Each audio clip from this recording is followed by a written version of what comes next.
शेतकरी बांधवांनो, unknown farmer 1969 ह्या यूट्यूब चॅनलवर तुमचे पुन्हा एकदा सहर्ष स्वागत. मित्रांनो, तुम्हाला जर म्हटलं की झिरो बजेट शेती म्हणजे शून्य खर्च असंही म्हणता येईल. त्यामध्ये बियाण्याचा अत्यल्प खर्च, खतांचा अत्यल्प खर्च आणि मजुरांचा अत्यल्प खर्च.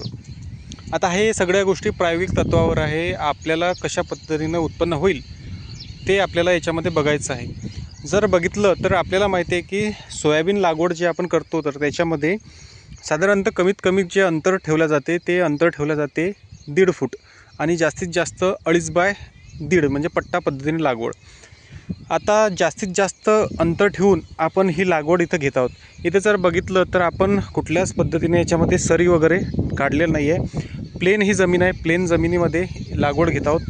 जर बघितलं तर इथं तुम्ही बघू शकता की हे जे अंतर आहे म्हणजे दोन रोपातील अंतर हे 9 इंच आपण ठेवलेलं आहे. 9 इंच आणि 2 ओळीतील अंतर साधारणतः हे अर्धा फूट आणि हे अर्धा फूट. 1 बाय 2.5 इकडून जे म्हटलं तर 2.5 1 बाय 2.5 हे अंतर ठेवलेलं आहे. सोयाबीनमध्ये आपलं तूर लागवड येईल.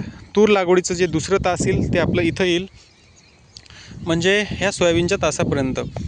आपण जो मागचा एक व्हिडिओ बनवलेला आहे त्याच्यामध्ये सांगितलेलं आहे की तुरीमध्ये सोयाबीन लागवड केलेली आहे, परंतु सोयाबीनसोबत तुरीची लागवड आहे इथं जर बघितलं तर याच्यामध्ये 5 तास आपले सोयाबीनचे येत आहे. म्हणजे इथं ह्याच्या शेजारी 1 तास येईल आपलं तुरीचं. त्यानंतर हे 2 तास, हे 2 तास, हे 1 तास आणि याच्या शेजारी आपण तुरीची लागवड करणार आहोत. इथं जर बघितलं तर अंतर जे मेंटेन राहते ते तुम्ही बघू शकता 2.5 बाय 1, 2.5 बाय 1, 2.5 बाय 1. कारण मधामध्ये जर आपल्याला नळी टाकण्याचं काम पडलं तर पट्टा पद्धतीने ज्या प्रकारे मक्याची लागवड केली जाते, हरभऱ्याची लागवड केली जाते त्या पद्धतीने 3.5 फुटाच्या ड्रीपवर 2 ओळी अशा पद्धतीने ही लागवड आपल्याला पाहायला मिळेल. म्हणजे पुढे जर पाऊस कमी झाला तर आपल्याला याच्यामध्ये ड्रीप टाकून चांगल्या पद्धतीने पावसाच्या पाण्यावर जर अवलंबून न राहता किंवा ड्रीप जर टाकण्याचं काम पडलं तर ठिबकच्या माध्यमातून याला पाणी सोडता येईल. सोयाबीन तूर, आता तुरीचं जर म्हटलं तर जे तास तुरीच्या शेजारी येईल, तुरीला माहिती आहे आपल्याला अत्यल्प पाणी लागते, तर त्या एका तासाला थोडं जास्त पाणी जर झालं तर तोच एक प्रॉब्लेम आपल्याला फेस करता येईल. नाहीतर जे 4 तास आहेत ते 4 तास ज्या पद्धतीने आपण त्या दुसऱ्या शेतामध्ये लागवड केलेली आहे तिथं व्यवस्थित ते येणार आहे. आणि याच्यामध्ये बियाणं जर म्हटलं तर आपण 5 एकरासाठी 30 किलोची बॅग आणली होती, त्यामधलंही आपलं 5 किलो उरलेलं आहे. म्हणजे सांगायचं म्हटलं तर याच्यामध्ये 2-2 दाणे लागवड आहे. तुम्हाला मी दाखवतो ड्रीप आपलं टोकनमधून कशा पद्धतीने 2च दाणे आपले पडतात.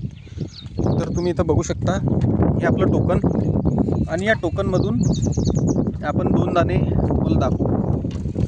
आता हे टोकन मी फिरवतो खाली, तुम्ही बघू शकता इथं बघा. इथं जे आपले दाणे पडले तर इथं बघू शकता तुम्ही 2 दाणे पडले. परत दुसऱ्या ठिकाणी जर आपण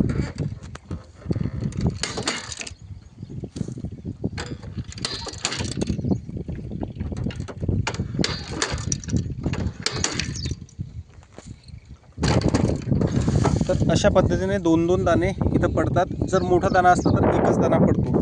आता 9 इंचावर तो 1 दाणा पडेल. परंतु मित्रांनो, कित्येक शेतकऱ्यांचं कमेंटमध्ये म्हणणं आहे की ही लागवड विरळ लागवड होईल. परंतु जर तुमचं खत व्यवस्थापन याला जर तुम्ही कपाशीप्रमाणे किंवा मक्याप्रमाणे जर नंतर खत दिलं तर ते कपाशीचं झाड किंवा काय म्हणतील सोयाबीनचं झाड चांगल्या पद्धतीने होईल.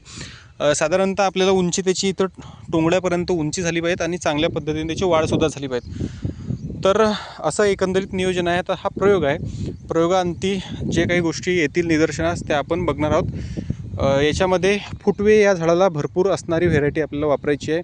आपण ईगल JS 335 वापरलेली आहे. त्याला आपल्याला माहिती आहे की चांगल्या पद्धतीने फुटवे फुटतात. ते जर चांगल्या पद्धतीने झाड झालं तर एकंदरीत एकाच झाडाला आपल्याला 250 शेंगासुद्धा पाहायला मिळतात. त्या अनुषंगानं त्या प्रायोगिक तत्त्वावर आपण ह्या सगळ्या गोष्टी करत आहोत. बियाणं एकरी फक्त 6 ते 7, जर तुमचं जाडं बियाणं असेल तर तुम्हाला 8 किलो लागेल.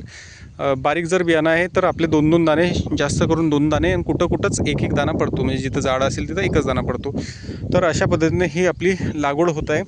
आपल्याला तूर बियाणं एकरी 1 किलो लागते आणि सोयाबीन आपल्याला 5 ते 6 किलो लागते. म्हणजे 5 5 25, 5 एकरामध्ये आपल्याला 25 किलो सोयाबीन लागलं. त्याच्यामध्ये थोडीशी जागा आपण सोडलेली आहे. तर आपण एकरी 6चा हे पकडू. मग एकरी 6 किलो बियाणं आणि एकरी 1 किलो तूर बियाणं, म्हणजे जो 4 पट किंवा 3 पट रेट होता तो आपण डायरेक्ट कमी केलेला आहे. आता जे पारंपरिक उत्पन्न आपलं सोयाबीनचं होते तर एकरी 6 किलो होते, 6 क्विंटल होते आणि तूर आपल्याला 4 ते 5 क्विंटल होते. मग सोयाबीनचं जर आपल्याला ॲव्हरेज नाही वाढला, परंतु आपलं जर याच्यामध्ये खर्चाची पूर्णपणे जर बचत होत असेल तर ते आपलं गरजेचं आहे. म्हणजे जर आपल्याला एकरी 22 किलो बियाणं टाकून किंवा एकरी 10 ते 12 किलो बियाणं टाकून जर आपल्याला तो ॲव्हरेज 8 होत असेल आणि असा आपल्याला 6 जरी झाला तर आपल्याला मजुरांचा खर्च वाढेल, कमी होईल. कारण याच्यामध्ये आपल्याला 4च ओळींची जर काढणी करायची असली तर याच्यामध्ये आपल्याला एकरी जे 3 ते 4 हजार मागले जाते तर तो आपला खर्च कमी होईल आणि इतर गोष्टीसुद्धा याच्यामध्ये कमी होतील.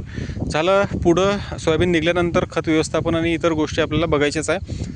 आता पावसाचं जर म्हटलं तर पाऊस चांगल्या पद्धतीने येणं याच्यावरती गरजेचं आहे. कारण टोकनची जी लागवड आहे तर कुठं कुठं दाणे आपले वरती पडतात. म्हणजे एक 15-20 ठिकाणी टोकन झाल्यानंतर कुठंतरी एखादा दाणा आपल्याला दिसला. तर त्या पद्धतीने इथं बघू शकता की इथं आपला एक दाणा हा उघडा पडला. तर असं कुठंतरी होते. नाहीतर जर तुम्हाला आता उकरून जर दिसलं तर आपण दाखवू की 8-9 इंचावरती ही लागवड आहे आणि चांगल्या पद्धतीने इथं आपलं खोल ते बियाणं जाते. आता इथं बघा तुम्ही,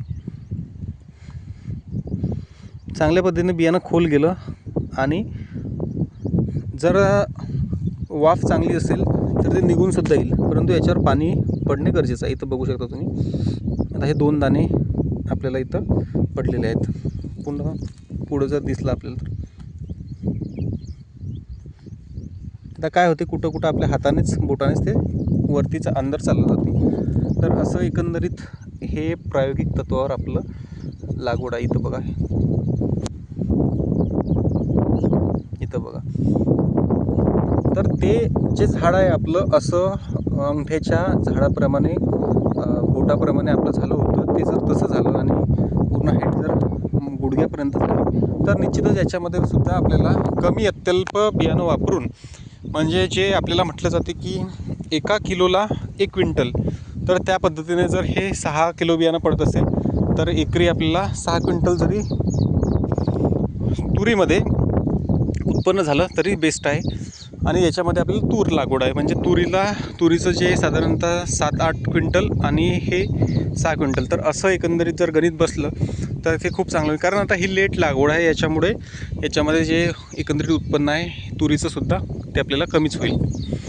तर 0 बजेट असं म्हणता येईल. म्हणजे आता जर मार्केट रेटनं म्हटलं तर आपल्याला जे बियाणं उपलब्ध आहे तर ते 160 रुपये किलोप्रमाणे सोयाबीनचं आणि तुरीचं 300 रुपये किलोप्रमाणे, कुठलं पॅकिंगचं. तर तो हिशोब लावला तर 15×5=75, म्हणजे 800 रुपयेच्या 900 रुपयाच्या आसपास आपल्याला एकरी सोयाबीनचं आणि हे 300 म्हणजे ते 1200 आणि वरचे जे आपले मजुरीचा खर्च आहे म्हणजे 1500-1500 रुपयामध्ये एकराचा आपलं लागवड आहे. आता 1500 रुपयाचं हे आणि 1500 रुपयाच्याला आपल्याला खत लागेल. तर अशा पद्धतीने कमी एकदम खर्चामध्ये, आता तसं जर पकडलं पारंपरिक पद्धतीने ट्रॅक्टरच्या माध्यमातून जी लागवड केली जाते तर एकरी 22 किलो बियाणं टाकलं जाते. तर 22 किलोचं जर म्हटलं तर 3500चं आपलं बियाणंच होते. त्यामध्ये ट्रॅक्टरचं 1000 रुपये एकराप्रमाणे लागवड, त्यानंतर खत 2000 रुपये बॅग खत आहे, म्हणजे 2 आणि 3 म्हणजे 6,500 ते 7,000 रुपये आपल्याला एकराप्रमाणे लागतात. आपल्याला जर 7 एकर पेरायचं होतं तर 7×7 49, 50,000चं आपल्याला बियाणं, खत आणि मजुरीचा खर्च लागला असता. परंतु आपलं हे जे 7 एकराचं आपली जी लागवड होत आहे आपल्याला फक्त 40 किलो बियाणं लागत आहे, म्हणजे एकरी 5 ते 6 किलो. आणि याच्यामध्ये तुरीचं पण आपल्याला अत्यल्प लागलं, म्हणजे जी 50,000वरती जो खर्च आहे तो आपण निव्वळ 15,000 ते 20,000पर्यंत आणलेला आहे. म्हणजे एकरी 2,000-2,500पर्यंत आपल्या खतासहित होईल आणि त्यानंतर मग बाकीचा खर्च तर तो लागणारच आहे. म्हणजे एकरी जो आपला सोयाबीन लागवडीमध्ये शेवटपर्यंत खर्च जातो एक 15 ते 20-25च्या आसपास, तर तो आपल्याला 5-7 हजारापर्यंतच आणायचा आहे. तर बघूया निश्चितच कशा पद्धतीने याच्यामध्ये पुढं उत्पन्न होईल किंवा आणखी काय गोष्टी होतील. तोपर्यंत चॅनलला तुम्ही जर नवीन असाल तर सबस्क्राईब करा आणि हा प्रयोग कशा पद्धतीने पुढे चालणार ते सुद्धा तुम्ही बघून घ्या. भेटूया नवीन काहीतरी घेऊन. तोपर्यंत धन्यवाद.